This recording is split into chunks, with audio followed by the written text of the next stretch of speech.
PDB Situation Report. I'm Mike Baker, your eyes and ears on the world stage. And this weekend, our Situation Report is coming to you from London. Now, that's in the United Kingdom. I'm just here for a few days getting my knighthood. It's very exciting. All right, let's get briefed. Today, we're start things off in Syria, where rebel forces continue their advance south, putting President Assad's regime on the defensive.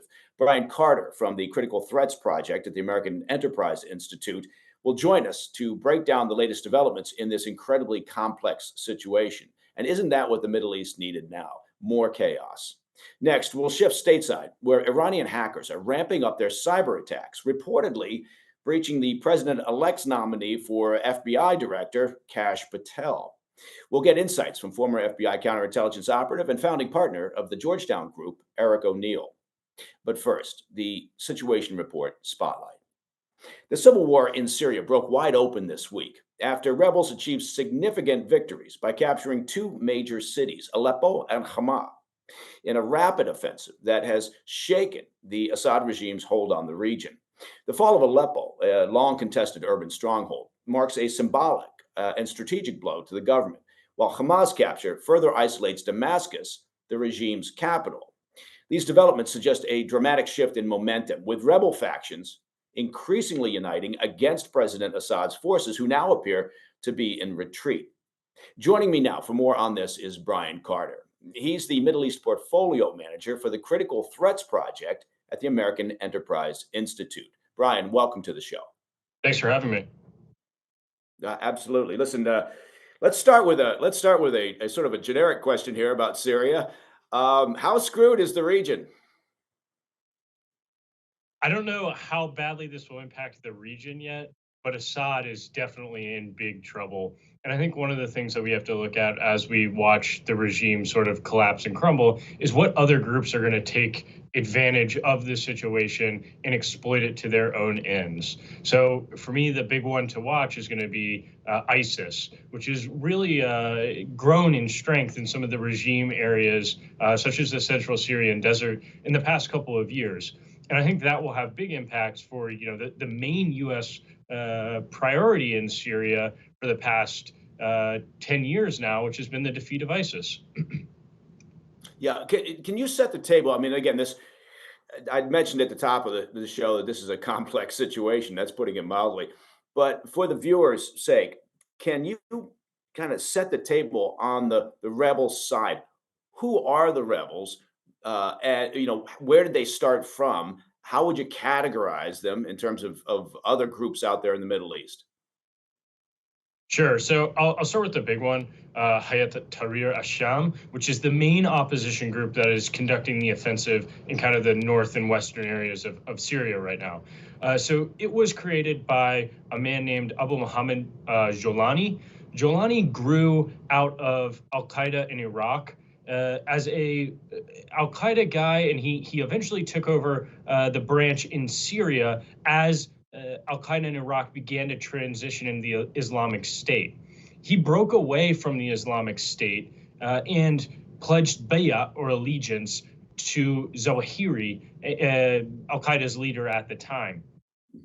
However, over the years, he's kind of tried to moderate himself and has begun to present himself less as a Salafi jihadi like al-Qaeda or the Islamic State, and more of what we call a political jihadist. He's not interested, or he says he's not interested in external attacks outside of Syria, and instead, in recent years, has put a lot of effort into rehabilitating his image, working with minorities in the northwest of Syria. And this is one of the things actually that has made his offensive, his group's offensive, so successful, is he's actually, when he liberates towns from the regime, he's doing it oftentimes without fighting, because he will negotiate with local Shia or Christian notables and say, hey, if you join me, we're not going to have any problems.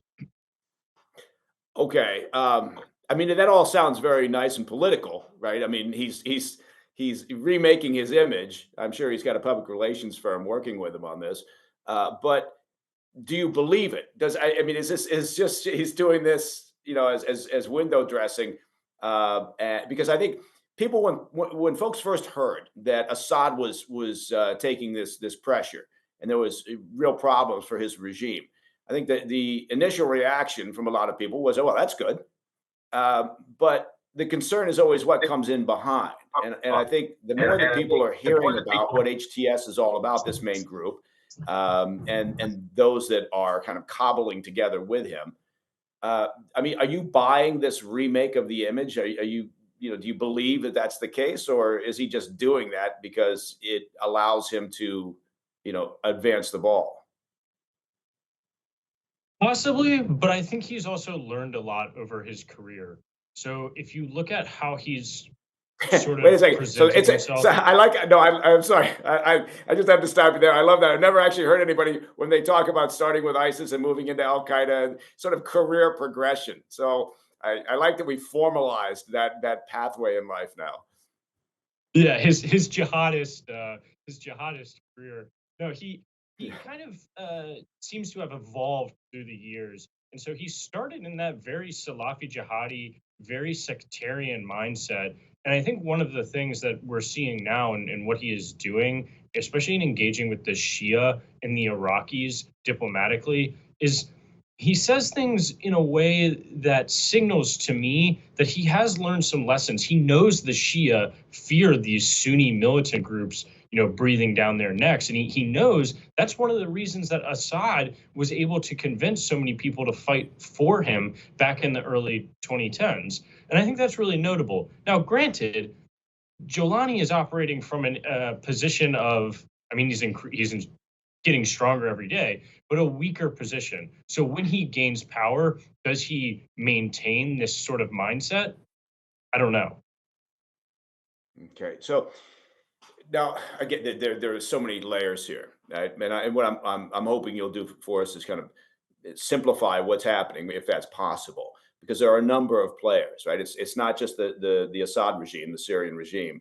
And now the Syrian regime is essentially, not to oversimplify, but it's essentially an offshoot of Shia. So they are receiving significant support from the Iranian regime. But who are the players out there? Because there are a number of them. Yeah, sure. So I can kind of walk through. I'll walk through the regime, and then I'll walk through who the U.S. is backing and all that sort of stuff. So Perfect. the regime, Bashar al-Assad is an Alawite from the sort of western coast of Syria. One of the reasons that this area was so hard to for the opposition to gain any ground in back in the early 2010s was because there was a fear among the Alawite minority that were Assad to fall, the Sunni would retaliate against them. So that is one of the reasons Assad is able to build up such support there. Now the Iranians back Assad, and the Iranian-backed Shia groups in the region back Assad because they see him as critical to their regional aspirations. So they see him as a conduit to get weapons to Hezbollah, for example, and to kind of strengthen themselves at the expense of the Gulf states and other Sunni powers in the region. Now, when it comes to who the U.S. is backing a Kurdish group called the Syrian Democratic Forces in northeast Syria. Now, that group has begun also taking some territory from the Assad regime. We actually just saw them take Deir ez-Zor city this morning, which is a very big development. Deir ez-Zor city has been under regime control for many years. It's on the western bank of the Euphrates River. The Syrian Democratic Forces were the U.S. partner chosen to destroy or defeat ISIS during the campaign that the United States kind of led in northeastern Syria. It contains a large contingent of Kurdish groups that were built out of a cadre of a Kurdish organization called the YPG, which is affiliated with the PKK. So Turkey has big problems with the PKK. The United States sees the PKK as a terrorist organization. So it gets very, very complex. Nonetheless, the Kurds have also incorporated some Arab elements, which is why I think you see those Arab elements agitating to liberate some of their homes on the western side of the Euphrates River. Okay. Now, as if there weren't enough uh, folks attending this party, you've also got the Russians. Right. Yeah, the Russians, for their part, haven't been able to actually help Assad during this round of fighting because they're running into a situation where they have to prioritize Ukraine. And so they can't send him the sort of forces that he needs to be able to turn the tide. The Russians were the critical actor that turned the tide in 2015. The Iranians realized they couldn't do it alone and asked the Russians to help provide air power. The Russians provided that air power, and Assad started to kind of turn the tide on his opposition. So the Russians back Assad because they like having access to the ports along the western Syrian coast. And again, Assad's kind of home country. But as the position unravels, I expect we'll see more and more Russian withdrawals from Syria. Mm. Yeah, and I think they've always, I mean, obviously during the Cold War, Syria was aligned with the Soviet Union. And I think they still see it historically as sort of their foothold in the Middle East, their ability to have more influence in the Middle East. Um, so you've got the Russians, you've got the Iranians, you've got the U.S., you've got Turkey, you've got a variety of different groups, the Kurds and others, um, all engaged out there. To what degree do you think Assad is actually in danger? What are the chances he collapses, his regime collapses? I think if you asked me that question on Monday, I would have said, I think the rebels have had a lot of success. HTS has had a lot of success, but it's pretty unlikely. Today, I think it's greater than 50%, and it's really getting higher every hour.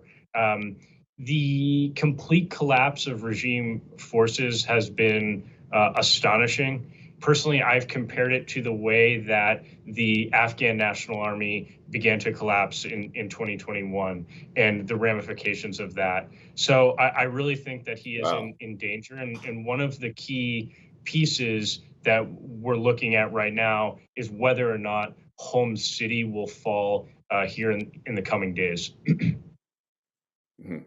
And in the list of priorities, where is Homs in terms of size and importance to compared to say Aleppo, Damascus, Hama?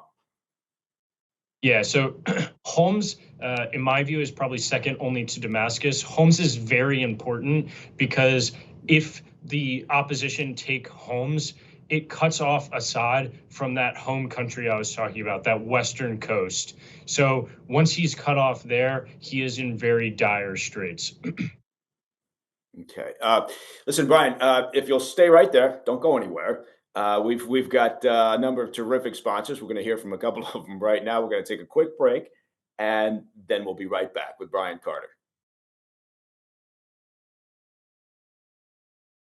Hey, Mike Baker here. Look, if you're tired of the same old coffee from those mega corporations, and you know the ones I'm talking about, pushing their woke agendas, and they do, well, listen up. It's time to take a stand and support a brand that truly embodies American values. And of course, here I'm talking about Blackout Coffee, right? They stand with hardworking Americans who believe in the basics: family, faith, and freedom. They roast some of the most incredible coffee that you'll ever taste using only premium grade beans and shipped out to you within 48 hours of roasting. I'm serious about that. The beans are in the roaster, and then before you know it, they land on your porch. You bring them into the kitchen, you make your coffee, it's in your mug, and it's delicious. So, for the cold brew fans, let me tell you about this. Blackout Coffee is now also excited to announce the launch of their two new ready to drink cold brew coffee latte options. Look, don't settle for less. Make the switch to Blackout Coffee. Head on over to blackoutcoffee.com/PDB and use the code, and this code won't surprise you. The code is PDB for 20% off your first order. That's blackoutcoffee.com/PDB, and the code is PDB. Look, join the movement and taste the difference. Remember, with every sip, you're supporting a brand that stands for America. And as we say around these parts, be awake, not woke.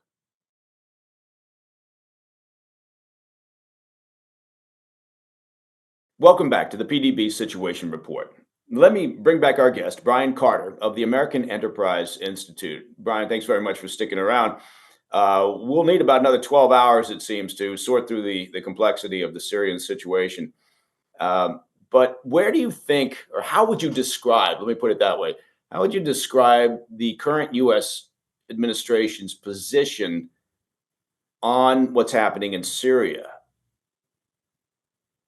Yeah, so I think the what is going on in Syria right now is a byproduct of what we have seen successive administrations do for the past, going on 15 years.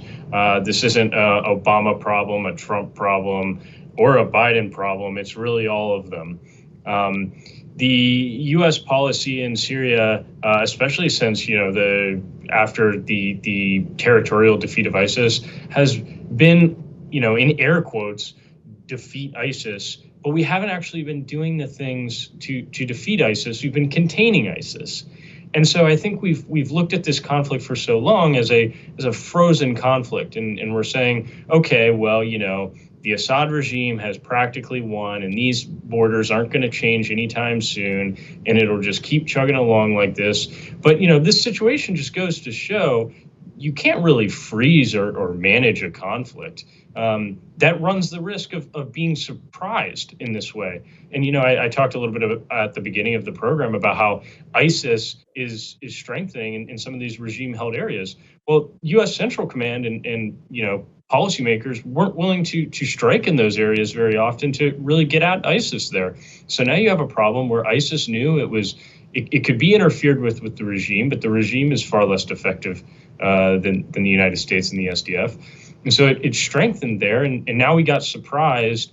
And I think we're going to have to really do some hard thinking about what our policy objectives are in Iraq and Syria going forward, especially as it relates to ISIS. I mean, if you look at Iraq, we're saying, oh, we're going to withdraw in 2026. Do you really want to withdraw in 2026 now, having seen what's happening in Syria? So I think this policy of, oh, we can just manage and keep chugging along is really a failed policy. And it was the easy policy to take, but it was the wrong one.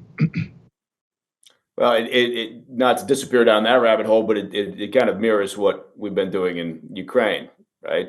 The U.S. government tends to love status quo. And so, give them just enough to kind of keep things the way they are, and just keep kicking it down the road. Let's get another ceasefire going in Gaza, and that'll, make it not our problem. And then somebody, 8 years or 10 years down the road can deal with it. I sound like one of those two old guys sitting up in the balcony in the Muppet Show. I don't know if you remember them. That's how I go through life nowadays, Brian, is I just sit up in the balcony and I just say cynical things. But why now, as far as the rebels go? What prompted this offensive? Yeah, sure. So it's not entirely clear to me why they chose to go now. I have a feeling that they probably had some sense that the regime around the Aleppo area was hollowing out, and they thought they might have an opportunity to do this. I don't think they thought they would be as successful as they were. The initial objectives of the campaign, insofar as I understand, was actually to push the regime a little further away from the HTS-controlled zone in northwestern Syria, centered around Idlib province, and kind of push back regime artillery to prevent the regime from shelling civilian areas. Now, once the regime kind of just collapsed, they took advantage of that. They exploited that situation, HTS did, capturing Aleppo and then driving towards Hama and capturing Hama. And now they're well on their way to Homs. So, I think it started as kind of like a relatively small scale campaign. Of course, in a Syria that's had static lines of control for so many years, it would have been a big deal. But they really exploited it, and it's become something much larger, much quicker than anybody could have expected. Do we have any real credible or accurate sense of troop strength for the rebels? No, not to my knowledge, at least. The rebel coalition was forged by HTS over several years, and they had basically put together a conglomeration of different rebel groups, and I'm not exactly sure the exact size of those forces. And how well armed are they? So they're pretty well armed. They've been doing some things in recent years to kind of prepare for something like this. So, for example, they established a night fighting unit that's really been giving the Syrian Arab army a lot of trouble. So fighters, I believe they're equipped with night vision and that sort of equipment. They also have their own drone manufacturing capabilities, which is really impressive. They also have done some soft things. And what I mean by soft things is things like training. How can you coordinate between these different rebel bodies? How do we professionalize our force? So, for example, HTS founded a sort of like a war college in their controlled areas that began producing more professional military officers. And I think that's really played a role in this offensive. Okay, so just to recap a little bit, because this is for me one of the fascinating parts here is the outside players. Right? So Russia is providing some support. They are providing some assistance. Iran is providing some assistance, all to the Assad regime. So you have that element. On the rebel side, you've got let's separate the U.S. and the SDF from now. Is there any coordination? I should ask this: is there any coordination between the SDF, which is backed by the U.S., and the HTS and other elements of that rebel group? It's the coordination that's going on between HTS and SDF is very very tactical in nature and very designed around making like safe routes for evacuation and stuff like that. So, for example, when when HTS took Aleppo, they created a safe zone for the SDF to begin evacuating their fighters from Aleppo. And in fact, one of the things HTS did was they tried to prevent some of the more I'll say thuggish and more militantly Salafi jihadi factions backed by by Turkey from interfering with the SDF's evacuation. Okay, I mean, because you can see maybe where I'm going with this, right? I mean, it's a classic sort of proxy war goat rope here. If we've been supporting SDF because at a certain point it was sort of a clearer, and I suspect in U.S. administration's minds that they were supporting a rebel force against Assad, and he's authoritarian dictator despot, and he's allied with the Iranians, and so we're supporting the good guys, meaning SDF, and we're going to bring democracy to the region. Again, there I go with my cynicism, but you can see where if there's increasing coordination between the SDF, which has been receiving support from the U.S., and HTS and these other elements of the rebels, that kind of goes a little sideways at a certain point, right? Because I don't know that we've picked a side necessarily in this current conflict. It's relatively new between the rebels and Assad, but we have picked a side with SDF, and that's why I was asking, to what degree are they working together? Because you could argue their top line objective, remove Assad, is the same. I suspect their interests, diverge after that. Yeah, it's a little complicated because I think one of the A little. I like that. That's a very diplomatic, mild way of putting things, Brian. It's well, there's a tiny bit of complexity here. Good God, it sounds like a house on fire. Frankly, this is because we haven't even talked about to what degree are the Turks arming and supporting, the rebel forces and influencing and assisting and training and guiding and helping with their command and control. Yeah. So on the SDF side, I think one of the interesting things to me is that I don't think the SDF sees their role in Syria as we must topple Assad. I think what the SDF wants is more autonomy for the Kurdish people in Syria.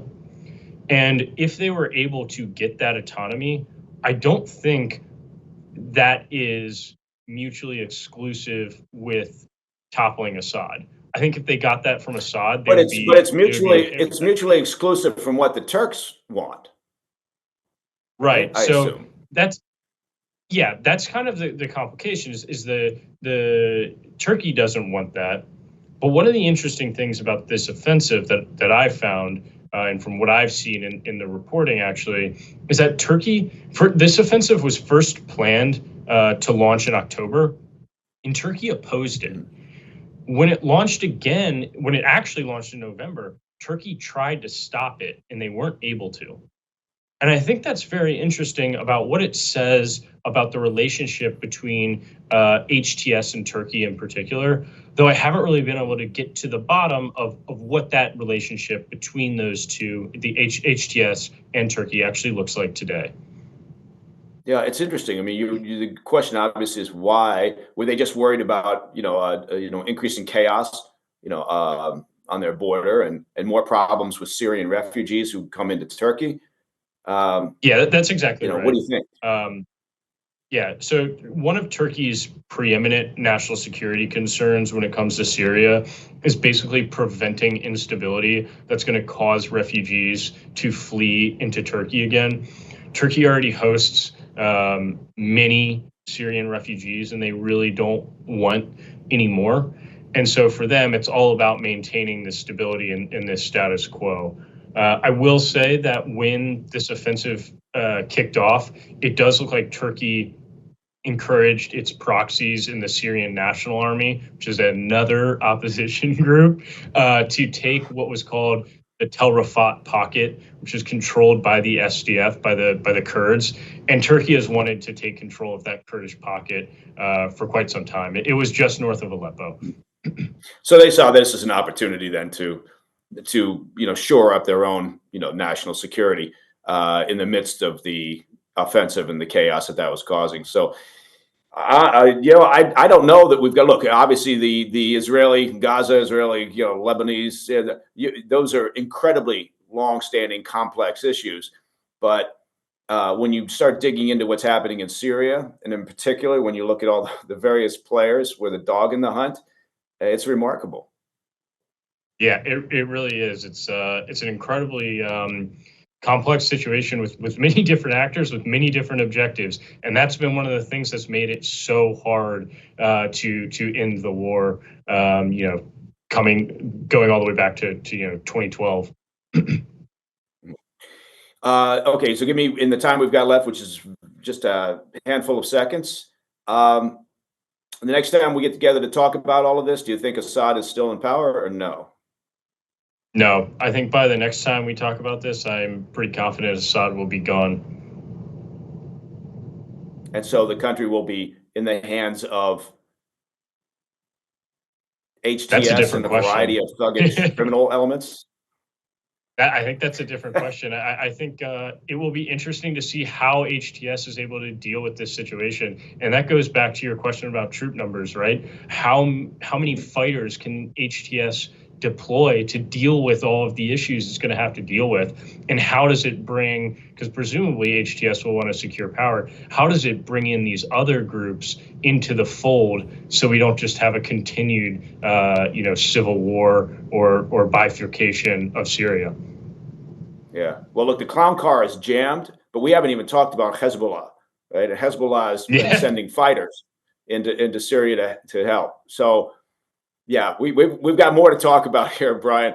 And so I hope you'll come back. When we call, please pick up the phone. That's what I'm saying. absolutely. Uh, Anytime. Brian Carter, Middle East Portfolio Manager for the Critical Threats Project at the American Enterprise Institute. Look, man, really appreciate it. Thank you so much for your time. All right. Wow. You thought the Middle East was complicated, and then Syria kicks off. Okay, coming up next, Iranian hackers are ramping up their cyber attacks, now reportedly targeting key members of Trump's incoming administration. We'll explore what that means for U.S. security with former FBI counterintelligence operative Eric O'Neill, and he'll be with us when we come back. Hey, Mike Baker here.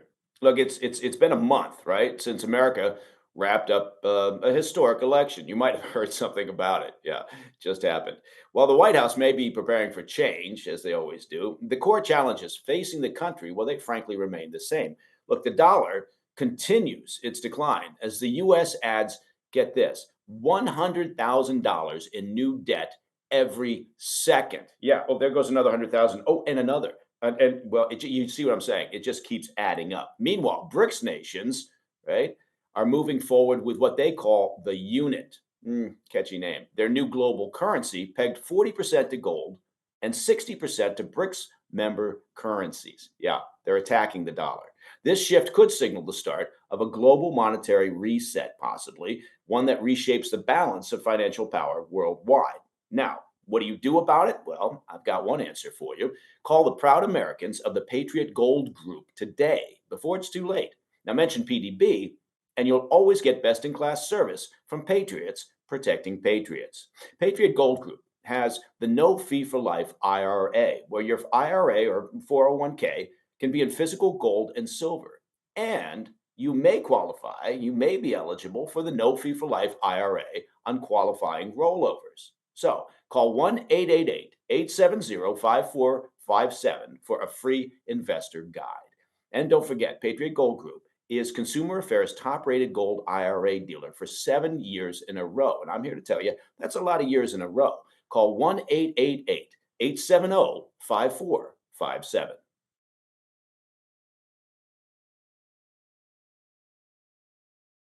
Welcome back to the PDB Situation Report. Now, this week, we learned that Iranian hackers are continuing their efforts to infiltrate the incoming Trump administration, with reports indicating that they've successfully targeted Kash Patel, the president elect's nominee for the FBI. Now, this isn't the first time that Iran has set its sights on Trump's team. Just in September, the Justice Department unveiled charges against 3 hackers tied to Iran's Revolutionary Guard Corps, the IRGC, for compromising the electronic accounts of Trump campaign aides and others. These incidents highlight Tehran's aggressive cyber strategy aimed at influencing U.S. politics and security. For more on this, let me bring in former FBI counterintelligence operative and founding partner of the Georgetown Group, Eric O'Neill. Now, he's also the author of an excellent book. It's called Gray Day, My Undercover Mission to Expose America's First Cyber Spy. Eric, thanks very much for joining us. Hey, it's my pleasure. It's great to be back on the program. Excellent. Listen, let's talk about this, at the 30,000-foot level, first of all. How serious and how successful has the Iranian regime been thus far in their cyber attacks and their hacking efforts? Yeah, Iran has been a threat actor against the United States for a long time. They really don't like us, and they've made that very obvious, not just by chanting death to America in the streets. Their cyber campaign has been top tier. One of my biggest concerns is their ability to attack U.S. critical infrastructure. Over the past decade, they've been caught in the U.S. power grid, launching what's called probe attacks. And in those attacks, a cyber attacker, this is cyber espionage really, will see how deep they can get within a network that manages the flow and connections of our power. And what they want to do is they want to find a way in, they want to hide there, and do what's called maintain persistence. And the idea, of course, is if there is any future conflict or they just want to hurt us, they can trigger an attack that could cause some sort of cascade attack. And of course, it looks like they have always. I'm sorry for interrupting, but I think when people think about that, right? I want to focus in a second on the attacks against the Trump administration in particular, Right, and their efforts to hack into those accounts. But when people hear about the infrastructure, whether it's the power grid or it's wastewater or whatever it might be, transportation, I think a lot of times they think the perpetrators are essentially the Chinese or the Russians. So, where do the Iranians fit in this? I mean, how aggressive have they been? How do they compare to the aggressiveness of the other key players? they're very aggressive. And you add in North Korea too, and you've got the big 4. Those are the big 4 countries that are coming after the US with cyber attacks, espionage-related cyber attacks more than any other country. And Iran is up there. I mean, it is the way they can hurt us. It's the only real way they can hurt us. Eric, with their efforts against the incoming administration, key players within the Trump world. What is their objective, do you think? Well, they don't like Trump. They haven't liked Trump since 2020 when the attack resulted in the successful killing of Qasem Soleimani. They're still angry about that. And look, when a nation state doesn't like a certain political candidate, they get involved in the election and find a way to maybe hurt that person. And they've been going after the Trump campaign since the summer. Two of the members of the Iranian Revolutionary Guard were indicted for an attack in August of this year. And they were indicted in September for an attack in August. And now the most recent attack, the most high-profile one they're going after, all Trump and his associates, was the nominee for the FBI director, or something I'm really interested in, Kash Patel. That's Trump's pick for the FBI director, and he was directly targeted in a Iranian cyber attack. And I can promise you we're going to see a lot more of this. Are they looking for specific intel, or is there a specific priority target that they're going after, or is this more about just seeing what they can get up to, seeing what sort of chaos they can create, just kind of hoovering up whatever's out there? Well, there are a couple of reasons for an intelligence group to launch attacks against a campaign. One is they want to uncover policy decisions. They want to look at communications. And from what we know from the attack on Patel, it looks like they were able to access some of his private communications and get into his data. That could be email, it could be his phone records, because they want to know what the future FBI director is going to do, against the Iranian threat here on our soil or in cyberspace. That's very helpful to any country who is in conflict with us. They also probably want to create disinformation campaigns, encourage Americans to lose faith in the Trump campaign and in the future presidency that's right around the corner, starting right around the corner. And, Russia does this, China does this, and Iran also plays in the same game. I think that part of it is definitely true and has been for quite a long time, right? If you can chip away at the credibility of democracy, sometimes I think the American public gets wrapped up in the idea that they're favoring one team or the other, right? Oh, Putin wants this person to win, the Chinese want this person to win, the Iran. Sometimes it literally is just going after the credibility of free and fair elections, or going after democracy and its concepts to sort of create this dissatisfaction, and they've been very successful, I would argue, from that point of view. But are you surprised that people like Kash Patel, others who have been in security positions within the government and have been for some time now in sort of the world of the leading presidential candidate coming through the election season, the campaign season, are you surprised that people aren't operating encrypted systems, and creating more security around their communications? Well, every single campaign, every 4 years, and even in the 2-year congressional campaign seasons, there is an alert by the FBI and CIA and others saying that there are attacks that are coming. Be prepared, be ready, upgrade your cybersecurity. But these attacks always are successful in one shape or form. I'm not surprised. I wish I could say I was surprised, but some of these attacks are insidious and they're very hard to defend against. Yes, we should see them coming. I don't blame him for being breached. Now, it is a little embarrassing, and there's a feather in the cap for the Iranian Revolutionary Guard, their cyber attack group, to say that we got the potential future director of the FBI. I'm worried about what data they did steal, because they could use it to embarrass him or undermine him if he does take the seat as the director in the Hoover building. But I think we need to do better. We need to do better across not only government and future government, but all industries, and defending against a very persistent and current threat in nation-state cyber attacks. Yeah, it does seem like those that are on the offensive, right? I mean, whether it's the Iranian regime or any other state-sponsored effort, or pseudo-state-sponsored effort, it does seem like they are so aggressive that they can almost stay one step ahead, right? You come up with another defense mechanism, you come up with another way of preventing an attack, they've already moved on, right?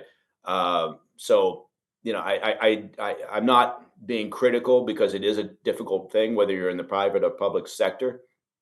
But I am surprised sometimes that the security that's implemented within a campaign team isn't already as good as it can possibly be. Right.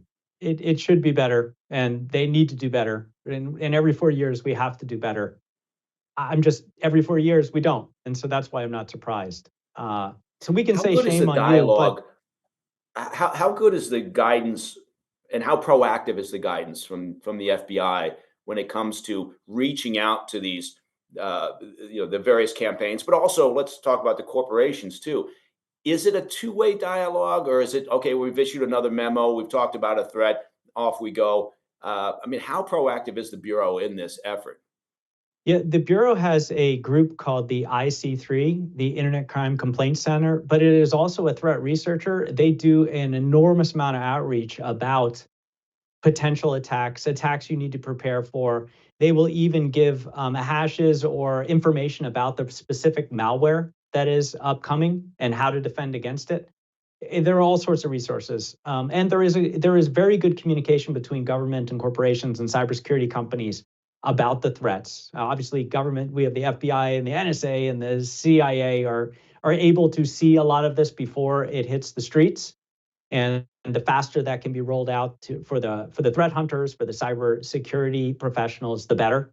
So it is out there, and the FBI does do a pretty good job of getting the notice out. I know all the campaigns are warned that the threat is coming. I think the Trump campaign has been told by a bunch of different groups, including Microsoft and other big tech companies, saying that they have stopped massive amounts of phishing attempts against their personal accounts and their business accounts. I mean, they know that Iran is coming too because they can see where the attacks are coming from. So there has been I mean, notice I that do this is think that happening. that coordination is critical, particularly going forward, right? Because I don't. It's not like anybody's going to take their foot off the gas from the hostile Right. perspective. It's just going to keep getting more aggressive. But that coordination between the bureau and other elements of the government and the private sector in particular, I think is really important because sometimes I think in the past it's always struck me as sort of a one way. Hey, you tell us what's happening, right? So if you get Right. breached as a company, you come and report it to us, right? But I sometimes have worried that there hasn't been a sharing of information to the degree possible. So it's good to hear that that's been improving. It's increasing. It is. It's Eric, look, improving if and you could gets stick better. around, we're going to take a quick break. And then we'll be back to the PDB Situation Report with Eric O'Neill. And by the way, if you haven't picked up his new book, Gray Day: My Undercover Mission to Expose America's First Cyber Spy, then shame on you. Get out there, get that book during the break, and then we'll be right back.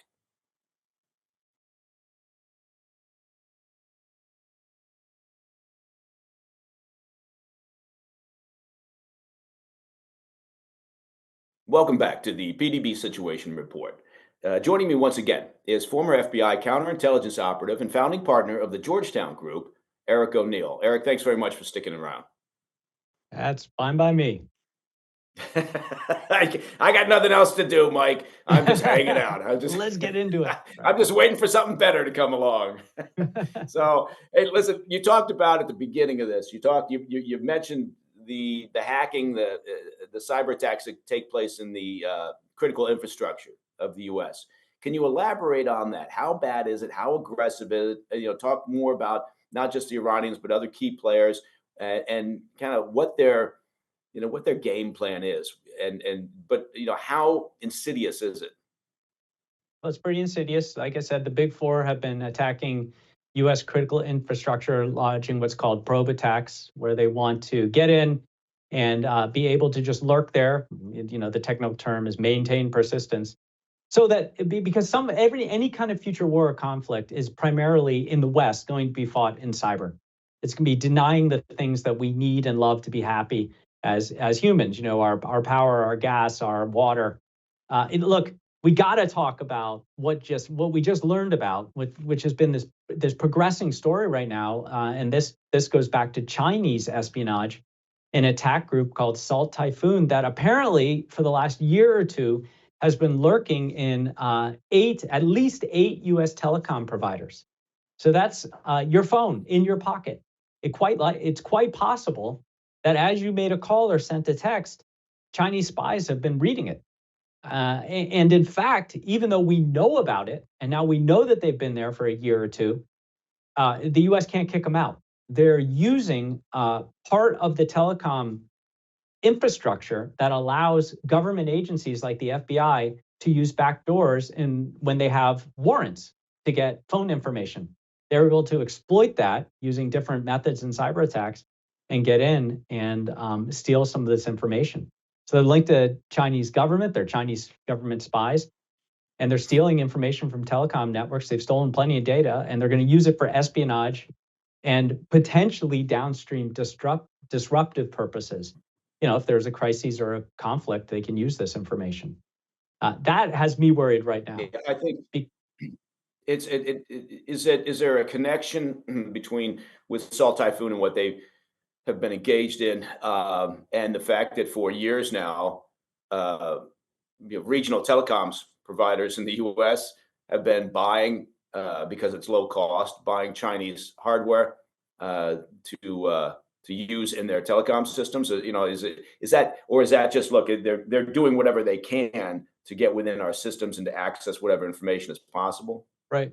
Well, I don't think it's legal. We can't legally buy, like U.S. companies can't legally buy certain Chinese, telecom or communications hardware, and they shouldn't be buying a lot of it. And I didn't see that. We don't know the exact way that they got in, but we do know that they got in, and what's been revealed right now is they leveraged known security flaws in telecom networks.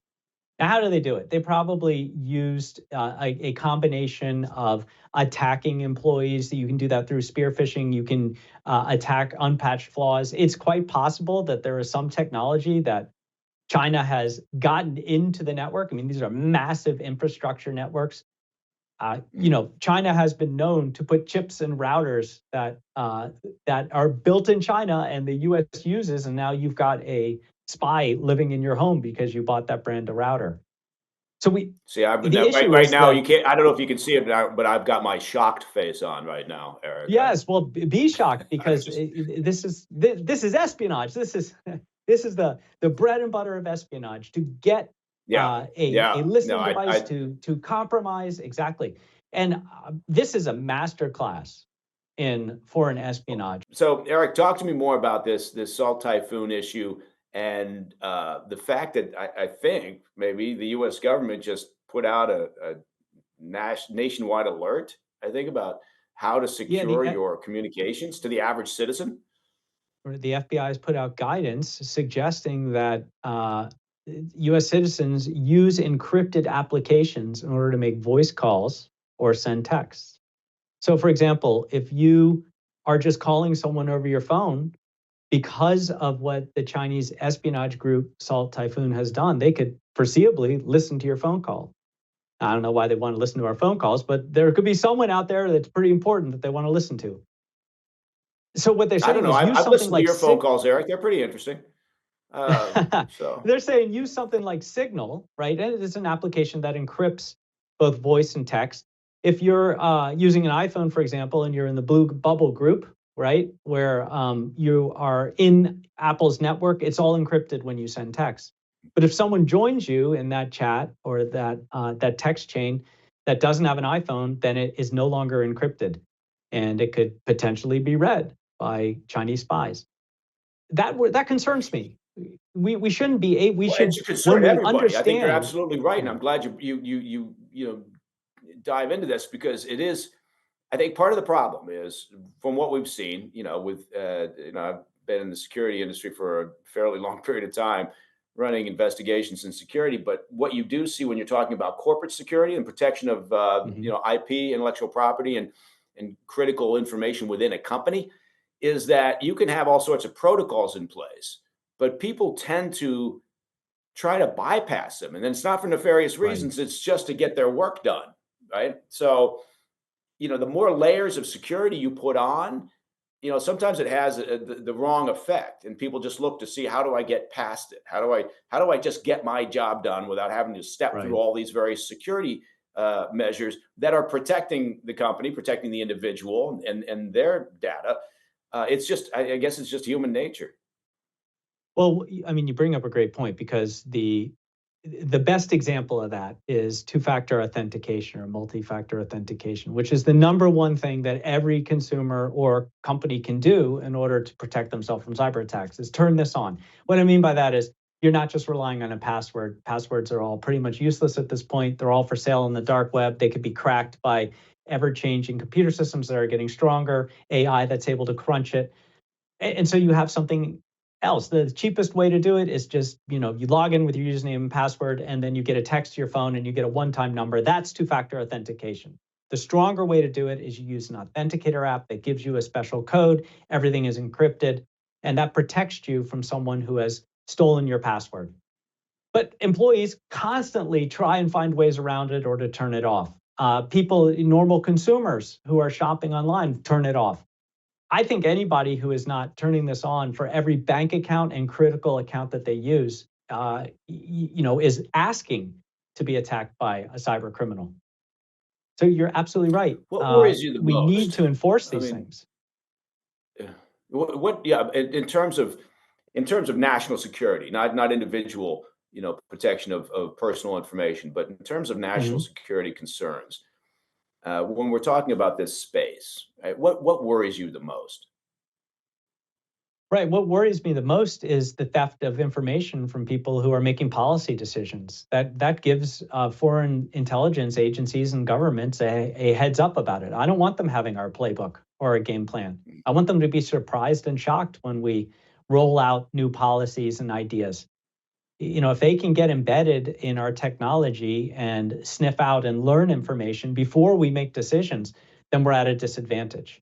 So it's really important that our leaders, the people that we elect, that people are in these positions of power and control, are protecting the information that leads to the future of the country.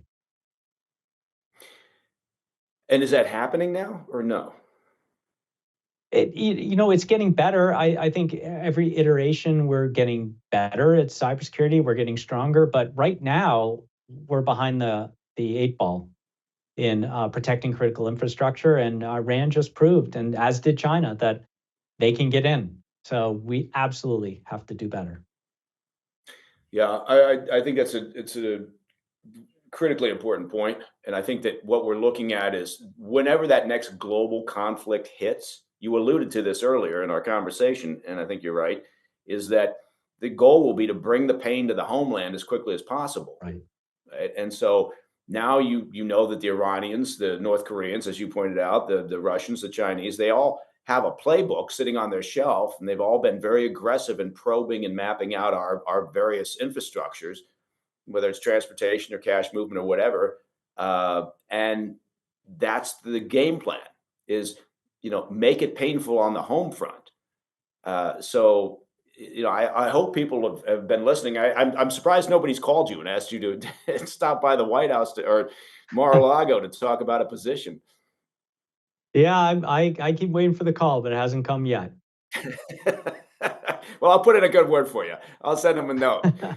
Listen, I got to tell you something. This has been really really great, and you've been a very good friend of the show. I hope you'll pick up the phone the next time we call. Eric O'Neill, former FBI counterintelligence operative, founding partner of the Georgetown Group. Thank you, man, for joining us today, and I hope to see you again here soon. Yeah, you're very welcome at any time. I love the show.